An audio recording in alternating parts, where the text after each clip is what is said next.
Listen carefully. Every time you react to a provocation, you are being trained.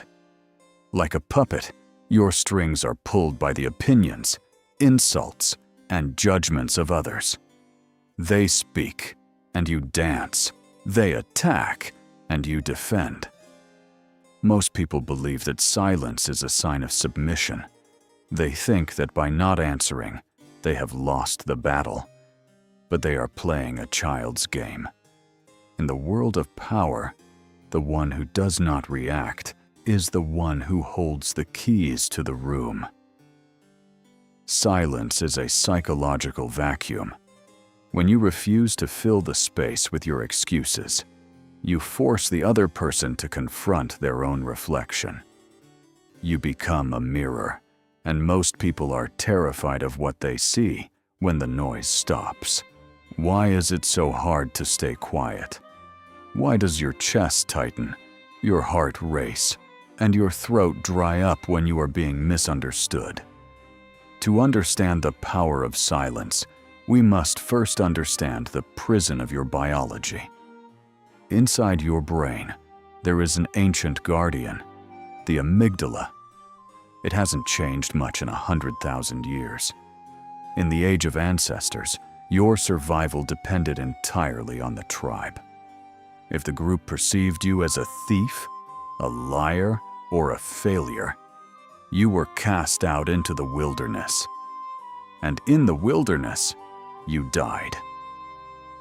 This is why when someone insults you today, at a dinner party, in a boardroom, or on a digital screen, your brain reacts as if a predator is at your throat. It triggers a flood of cortisol and adrenaline. It prepares you for a social fight or flight. Your biology screams at you, explain, defend, prove them wrong, or you will perish. But here is the Machiavellian truth. The modern world is not the ancient savannah. The people attacking you are not your tribe. They are often your competitors, or worse, manipulators who feed on your reaction. When you give in to that biological urge to explain yourself, you are signaling to everyone that you are under their control. You are admitting that their opinion has the power to threaten your survival. You are, quite literally, acting like a prey animal trying to negotiate with a lion. Think about the structure of a courtroom. The defendant stands and talks, providing evidence, giving reasons, begging for understanding. The judge? The judge sits in silence. The judge only speaks to deliver the final blow. By explaining yourself, you have subconsciously accepted the role of the defendant. You have appointed the other person as your judge. You have handed them the gavel and asked them to decide your worth. To remain silent in the face of an attack is to commit an act of biological treason. You are telling your ancient brain, I am safe. I do not need their approval to survive. This creates a massive shift in the room's energy. When you override the urge to speak, you stop being a reactive organism and start becoming a sovereign force. You are no longer fighting for your life. You are observing their desperation. In the natural world, the most lethal force isn't the one that makes the most noise. It is the one that masters the art of the wait. Consider the leopard. It does not growl as it approaches its prey. It does not explain its intent. It becomes a shadow. It becomes the wind. Its power is concentrated in its absolute stillness. When you remain silent during a conflict, you are adopting the predator's posture. While the other person is wasting energy, throwing verbal punches, and revealing their insecurities, you are gathering data. Every word they scream is a weakness they are exposing. Every gesture they make is a map of their fear. In the 16th century, Japan's greatest unifier, Tokugawa Ieyasu, was asked, "What do you do if the bird does not sing?" Another leader said, "I kill it." A third said, "I force it to sing." But Ieyasu said, "I wait." He waited for his enemies to exhaust themselves. He waited for the right moment to strike. And he ended up ruling Japan for over 250 years. Most people have a psychological breaking point with silence. When you don't respond to an insult, you create a tension that the other person cannot handle. They will try to fill that silence. They will start to justify their own anger.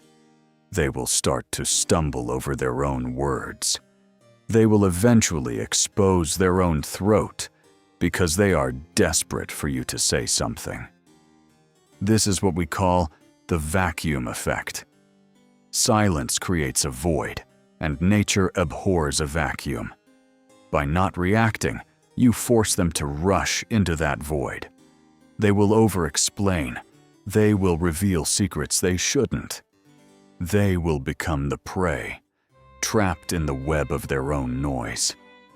Remember, power is a zero-sum game in any interaction. If you are not reacting, you are the one holding the frame. You are the one observing the experiment.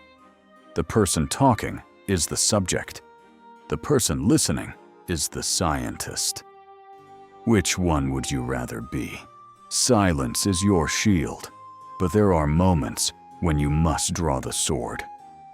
However, a Machiavellian does not swing wildly. When you do speak, your words should not be a defense. They should be a surgical redirection of power. Most people use words to build a wall around their ego. They say, "I didn't mean it that way," or "You're being unfair." These are weak words. They are bricks made of sand. Instead, you must learn the art of the psychological pivot.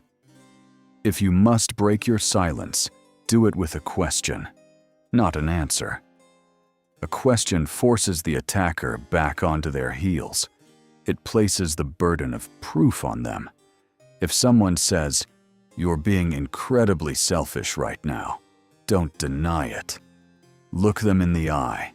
Let the silence hang for 3 seconds and ask calmly, "What is it about my boundary that makes you feel so entitled to my time?" Do you feel the shift? You didn't defend your selfishness. You attacked their entitlement. You didn't enter their frame. You pulled them into yours.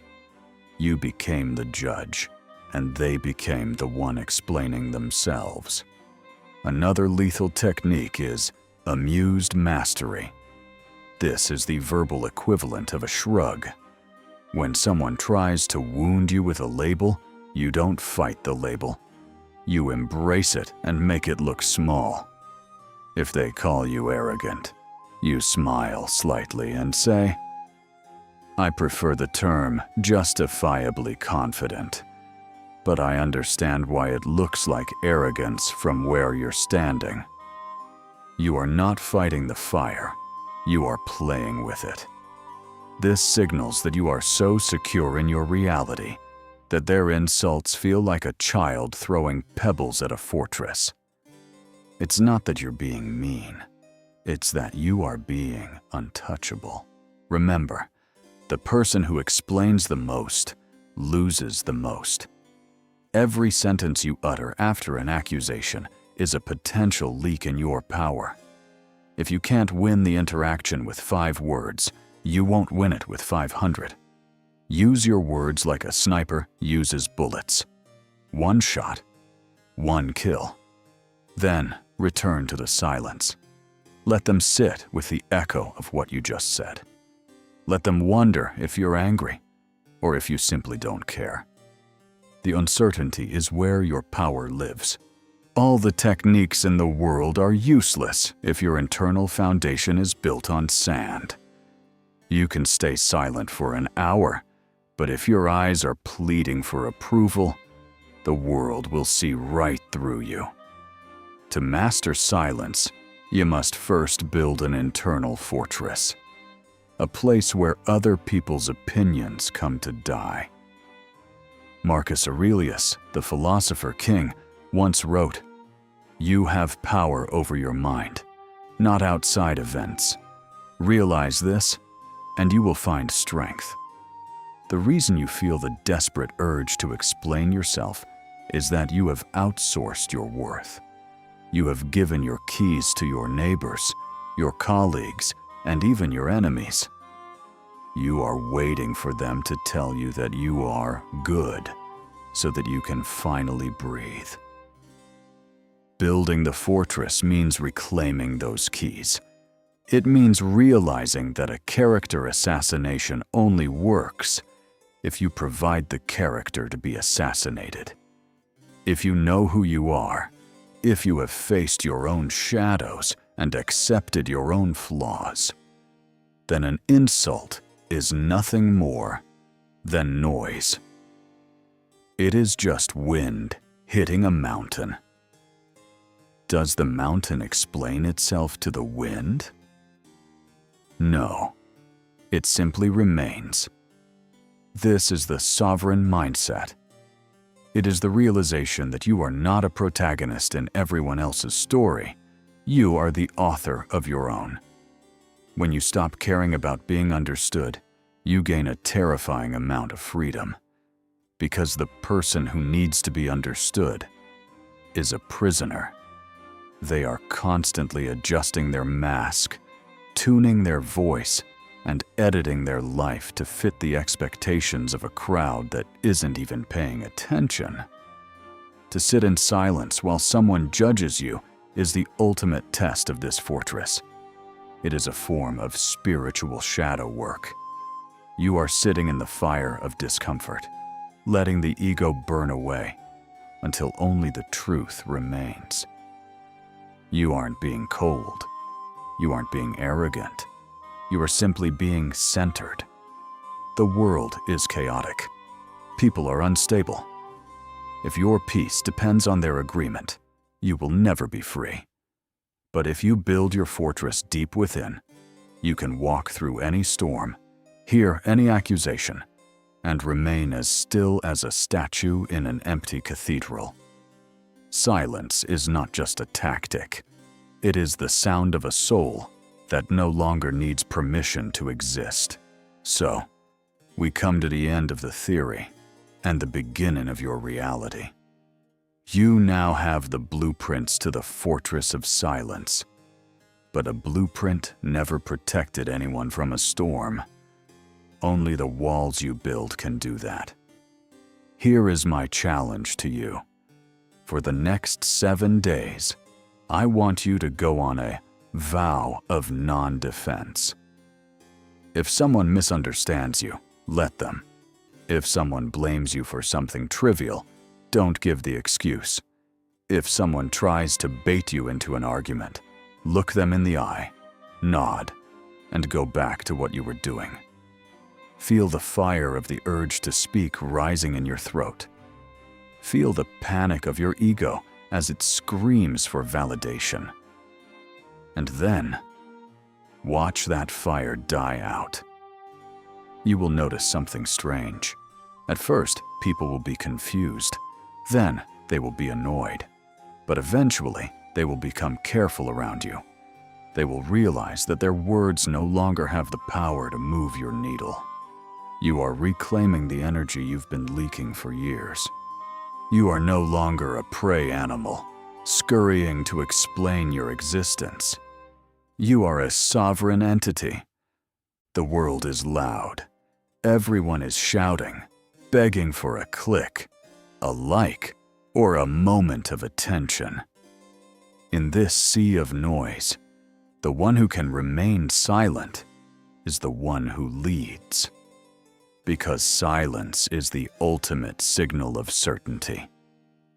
If this path resonates with the deeper, darker parts of your mind, if you are ready to stop performing and start being, then stay with us. Subscribe, but only if you are ready to kill the part of yourself that seeks permission. Your silence is not a void. It is a weapon. Keep it sharp. Until next time.